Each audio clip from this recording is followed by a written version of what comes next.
what is actually the best formation for King Arthur here in Rise of Kingdoms? I feel like the knee-jerk reaction would be, well, Delta formation gives you 10% more combo attack damage, and if King Arthur's the primary, combo damage is coming off that active skill like crazy. But if you're using him as secondary, then, well, he deals a ton of skill damage, and so wedge formation seems like the obvious choice, right? But wait a minute, lots of us have already been opening up arch formation armaments for our Liu Che, and this is almost as good as Delta if King Arthur is the primary. So is the arch formation good? Is it better than Delta? Is it worse? And if so, by how much? Is it worth opening Delta armaments just for King Arthur when you can open arch formation armament chests for both King Arthur and Liu Che at the exact same time? That doubles your probability of getting something that you actually can use. These are the questions that I wanted to answer for myself, because recently, as you guys know, I entered KVK and I'm finally getting my hands on King Arthur, and as I mentioned in my video covering my 5 armies, I have been using King Arthur with Philip as the secondary, and it's produced some solid results, but I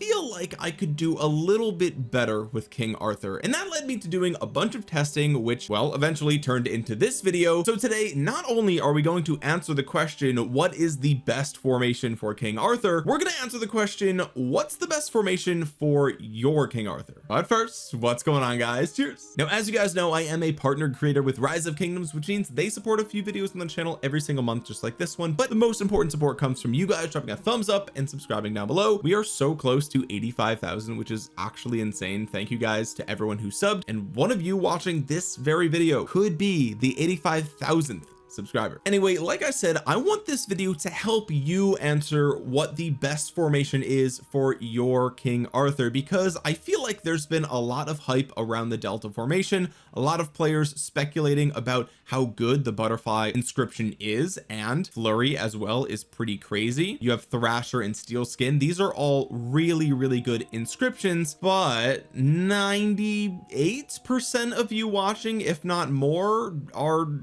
you don't have butterfly effect, and you're probably not going to get it anytime soon. Same thing with flurry. And so me sitting here saying how good butterfly effect is kind of like me saying, oh well, the best equipment for your cavalry is just getting everything special talented with iconic tier 5. Like, of course, just why don't you just get everything special talented? Like, that's not a very helpful guide for you guys, because like, of course that's the best thing that you could do, but like most people aren't able to do that, so it's not that helpful in practice. So if I sit here and say, okay, well, Delta's the best formation because if you put on all the legendary inscriptions, it just performs really well. It's like, well, that's that's not even a guide. That's just like, it's fairy tale land for 98% of us, including myself. So I wanted to answer the question for me with my actual armaments. What if I took these exact legendary armaments, right, and I used conversion stones to convert them into the Delta formation? Would that perform better than what I have right here with the arch formation? Would it perform worse? Would it perform about the same? And if there is any change, is it a big change at all? Because after all, the arch formation does give you 5% more normal damage, and if we take a look at the combo damage on King Arthur, this is affected by bonuses to normal damage. So what we know out of the box is, at the very least, the arch formation is providing 50% of the value as the Delta formation for the active skill and any combo damage on King Arthur. But the benefit that the arch formation has is that because it's a bonus to normal damage, this actually boosts every single turn's damage. This is your white numbers. Every single turn you're going to hit harder with the arch formation than you will with the Delta formation. However, of course, once the active skill comes around, the Delta formation will then make up for that lack of damage on each individual turn with a really big skill shot, a bigger skill shot than the arch formation. So to me, it wasn't abundantly obvious that I would get a huge benefit by converting these armaments to the Delta formation, but instead of going ahead and spending these conversion stones to test that out, because these are extremely expensive, they're $10 a piece, which is crazy, so I decided to boot up the Rock Battle Simulator, which, as you guys know, effectively takes an extremely similar battle formula as is in game in Rise of Kingdoms, and it allows you to put in all of your exact gear, all of your exact armaments with inscriptions and everything. And one of the really cool features about the Rock Battle Simulator, and I'm not affiliated with them in any way, I don't make any money off of promoting them or anything like that, you don't even have to get it if you don't want to, you can just watch these videos. I will link it down below in case you guys want to get your hands on it for yourself, but I'm really not affiliated with the project in any way. But the cool part about the battle simulator is that the Pilferer is actually implemented into the battle sim as a sort of test dummy, right? The Pilferer, for those of you that don't know, shows up in the Barbarian Incursions event and effectively is an NPC that just runs around the map and soaks up damage. And the creator of the Rock Battle Simulator implemented the Pilferer as a way to sort of baseline test different variables in Rise of Kingdoms. So you can input all the information that you want exactly and then just tweak one specific variable and see how much of a difference that it makes. Now, the other thing that I wanted to test here was not only the Arthur Philip combination, but the Arthur combination with William, because a lot of players have been telling me that Arthur William is performing really well for them. And also we obviously just got a brand new relic for William as well. This gives him 100 extra active skill damage factor, which isn't a ton, but it is an AoE, so this is kind of like napkin math, 300 extra skill damage if you hit all 3 targets, and you take 3% less counterattack damage. That's almost a rounding error, but it is something. It's a little bit tiny bit of tankiness, okay? But either way, I was curious, maybe it would be better if I paired my King Arthur with my William, because after all, his active skill is an AoE, whereas the active skill on Philip is a nice buff, but it's only 2 seconds, which is honestly not that good. So without further ado, let's jump into the results. And here you can see I had my King Arthur with Philip secondary use the arch formation, and I had them crash up against the Pilferer for 8 minutes straight. And I did 3 different trials of this, and on average the arch formation, my exact armaments with my exact gear, KVK tech, 50% expansion, a 7/7 rune, 10% defense token, everything exactly how I was fighting in KVK I put in here to the simulator, and on average I got 29,300 sev wounds taken, and I dealt 676,000 sev wounds to the Pilferer. So my ratio was 23.1 sev wounds dealt to sev wounds taken. Pretty good if I do say so myself. So then I went ahead and did the exact same thing, except I swapped out Philip with the William, and you'll see that I took on average 29,800 sev wounds and I dealt 692,900 sev wounds to the Pilferer, which means there was a percent change of approximately 0.77%. So my ratio of sev wounds went up by less than 1% by swapping out the Philip for the William. Now again, this is apples to oranges, and it is kind of a vacuum perfect case scenario that's never gonna happen, right? You're never gonna hit the same target for 8 minutes. They would have died a much longer time ago, and that just doesn't exist in Rise of Kingdoms, right? But it does give us clues. It does give us clues as to the sustained damage output of both of these armies. You could argue that, you know, in a real game scenario, you're gonna have the Philip AoE hitting 3 targets, but you're gonna have the William AoE hitting 3 targets, which is actually a much higher damage factor, and William has also an instant proc. And so there's other variables that aren't perfectly captured in this vacuum test chamber, okay? But I think it's safe to say that swapping out the Philip for the William is a pretty even swap. I would say it's pretty much the same, and that's good news, because if you're using your Philip somewhere else, for example behind your Liu Che, well, you could throw your William behind your Arthur and have a pretty much a similar experience. It's also worth noting that the William in the Rock Battle Simulator doesn't have the updated museum relic yet, so you could expect the damage output to be slightly higher here as well. So it's close, but let's also assume that this is kind of a rounding error, right? Like it's so close you can't say. But okay, so swapping out the Philip for William is something you could do if you felt so inclined, but that doesn't really move the needle for me, for my account. So now let's go ahead and try to answer the real question that we had in this video, and that was, what if I swapped my exact same arch armaments to the Delta formation and just did a 1-to-1 swap, and would I perform better or worse, or what would be the outcome of that? Once again, bringing back the Philip as the secondary, you can see that with the Delta formation I got 29,200 sev wounds taken to 658,000 sev wounds dealt for an average ratio of 22.5. 5, and that is of course a 2.29% decrease in my trade ratio from my arch formation Arthur Philip. So overall, not off to a great start. Swapping out the Philip for the William once again, and we will see that the Delta formation for Arthur William also performed slightly worse. It performed 1.27% worse than the arch formation Arthur William, but it did perform 1.83% better than the Delta Arthur Philip, right? So okay, once again we see the Arthur William pulling ahead slightly. Again, 1.8% is, it's something, it's bigger than 0.77, but it's not like crazy, right? Again, it could be a rounding error. We could have to run these tests thousands and thousands of times to really get the definitive answer. So really we're looking at marginal changes here, but one thing is definitely clear, and that is that it would not be worth it for me to swap out my arch formation armaments for Delta formation armaments, because I mean, being honest,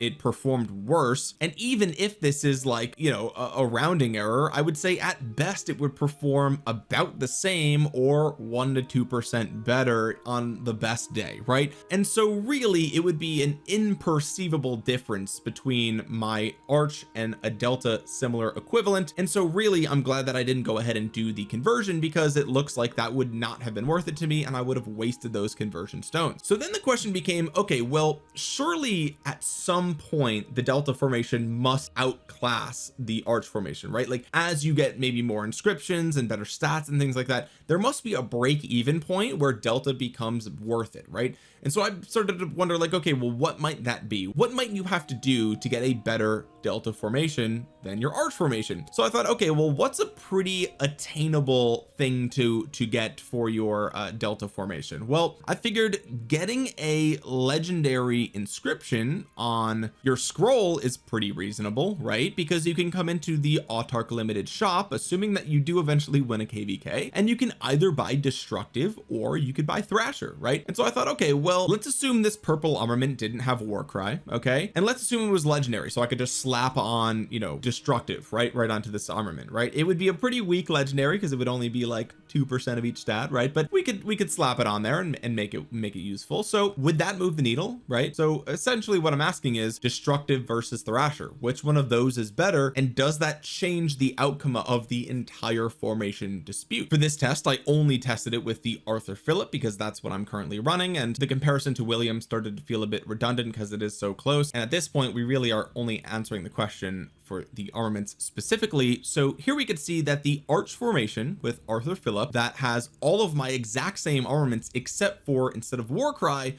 we have destructive, and that got us on average 29,352 sev wounds taken to 695,000 sev wounds dealt for a ratio of 23.7. so that is effectively a 2.66% improvement over the exact same march that had no inscriptions on the scroll. So okay, destructive, it's good to know that destructive is good. It like actually makes your march better. I sure hope so, because you have to win a KVK to even get it. So okay, that's good to know. It's a small change, but I mean, just for slapping a single inscription on something and getting a 2.66% improvement, again, it's small, maybe there's some rounding error here, but it would make sense that you would have a better trade because you just literally have more stats. So okay, that's good to know. What about the Arthur Philip with the Delta formation and Thrasher? Now again, when you swap from arch formation, you actually swap forceful for relentless, so that's something that I've been accounting for this entire video, by the way. I just wanted to be very clear with that. And here we could see that the Arthur Philip on average had 29,200 sev wounds taken with 708,000 sev wounds dealt, so that's a ratio of 24.2. that is a almost 5% improvement over the arch formation Arthur Philip without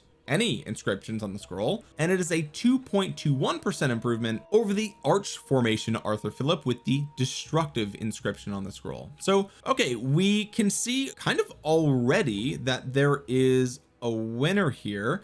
Again, a 2.21% improvement over this is very minor, but I think it's pretty clear that we're going in the right direction. So okay, it seems to be the case that all it really takes to make your Delta formation better than your arch formation is to simply slap one legendary inscription on it, right? Whether it's Thrasher, which arguably isn't the best of them. Like obviously you could argue that like butterfly effect is better, or flurry is a slam dunk if you're able to get your hands on that. 8% more combo attack damage is insane, right? And again, I'm sure there's nuance here, but we're kind of just using this as a baseline, because remember, this is kind of just a test in a vacuum, right? So we're just trying to find some clues here. We can't conclusively say anything. We could just use the data to point us in that direction. So I would say, okay, if you're going to use Arthur as primary, you can use him with the arch formation. We've already established that without any legendary inscriptions, it's actually better to use the arch formation over the delta formation, right? Or at the very least, they function about the same. But once you start getting legendary inscriptions, then it starts to become worth it to either convert to the delta formation, or if you're lucky enough to just get your hands on a delta formation legendary inscription somehow, just from sheer luck of the draw, then maybe it's time to start considering going all in on delta. But here's where things get even trickier. Most people are using Arthur as a secondary, and that means he's probably behind Huo, and if not Huo, then either Nevsky or maybe Joan. But I think most people are running Arthur behind Huo or Nevsky. In this case, I tested behind Huo because that's typically what I've been recommending to most players, and if you're running the Huo Arthur, then you're running the wedge formation. So I was curious, like, okay, well, how different would Arthur's secondary be with the wedge formation compared to Arthur primary with Philip with the delta or arch formation? So for this test, I did the exact same thing. I took my exact same armaments that we've been doing throughout the entirety of the video, and I just assumed that those stats were on a wedge formation, and instead of destructive or Thrasher,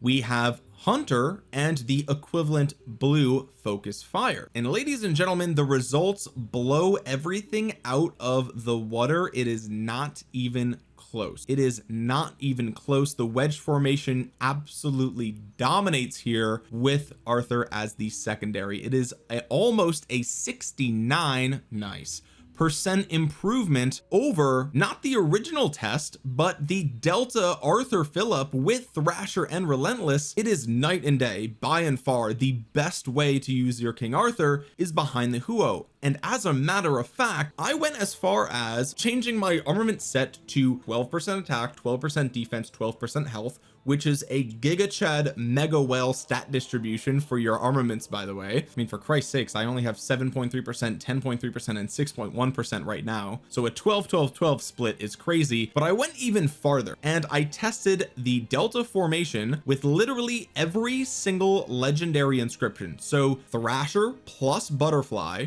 plus Steel Skin plus Flurry.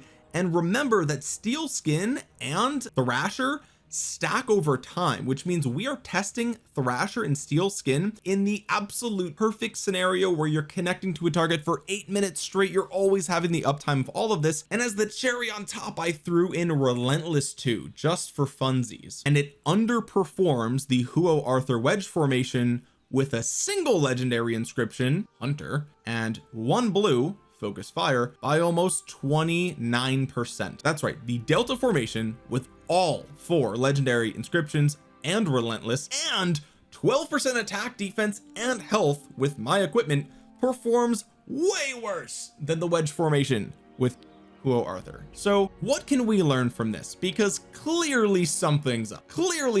There's no way that the wedge formation is that much better, right? Well, let's talk about it. The thing about Arthur with Philip or Arthur with William as the secondary is that these commander pairs really thrive off of the instant proc damage of either Philip's 4th skill or the instant proc damage on William. I think it's his 3rd skill. And so these armies perform really well in a hit and run scenario similar to the Liu Che Alex. And this is pretty clear. If you ever do a 1v1 duel of Liu Che Alex versus something like William Wallace Liu Che, it'll seem obvious that William Wallace Liu Che is the better choice. And yet here we are in 2025, a large portion of the player base is still using Liu Che Alex instead because of that instant proc damage. So in a perfect world where you're always connecting to your target and you're always casting both active skills of the primary and the secondary, then of course the Huo Arthur is going going to perform much better, because the Huo has a 2700 damage factor here that you're not getting on the active skill on Philip, right? You're literally missing out on an entire damage factor of an active skill. So that, on top of the fact that Huo has way more stats than Philip, he has more attack and he has 35% defense plus some massive bonuses to skill damage here,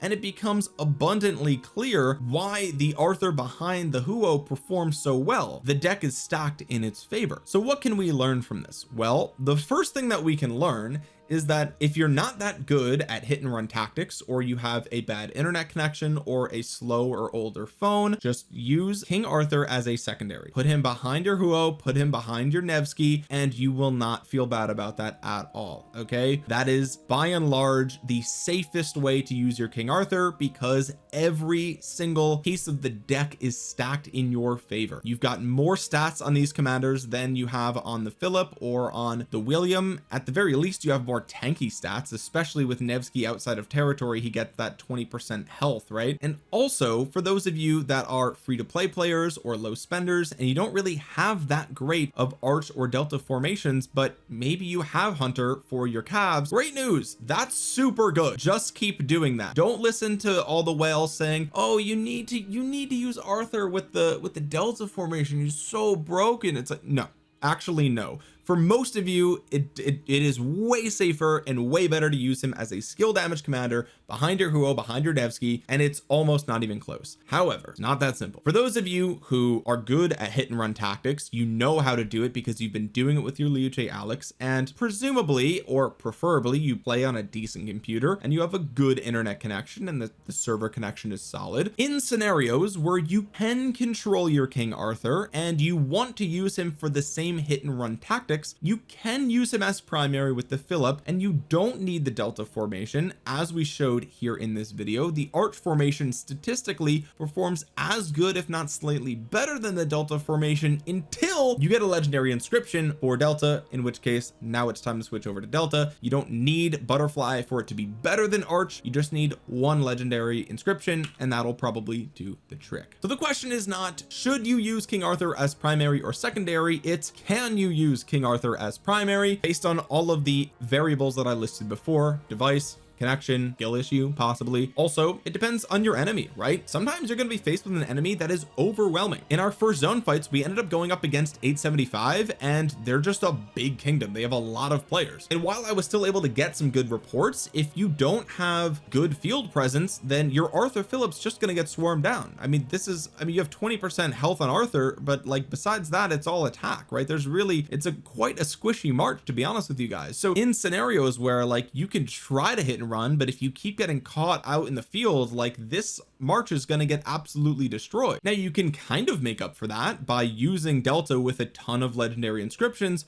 but most players aren't going to be able to do that, right? So here's my advice. I would say for 98% of you guys, just use Arthur behind your Huo or your Nevsky and don't worry about it. Eventually down the line, you're going to be able to get some good armaments for your calves, and at some point maybe you'll be able to use your conversion stones to swap them over to delta when it actually makes sense for your account. You're going to be opening those arch formation choice chests for your Liu Che anyway, or your William Wallace, or whoever the next infantry commander might be, assuming their smite damage, and so continue going down that route. Don't start opening chests for delta formation as a free-to-play player or a low spender. It doesn't make sense. It's going to be worse in the short term, and it might be better in the long run, but we're talking like a long run, okay? And when you're in scenarios that permit it, where your alliance or your kingdom has the field majority, you have field control, you're able to do those hit and run tactics, then you can break out the King Arthur primary with the Philip secondary, and you can pop off. You can get those instant procs, you can go in and out of combat with some decent arch formation without a huge investment here, and it will be pretty good. But I just wanted to make this video to clear up all of the hype around butterfly effect and delta formation and all that stuff. All that stuff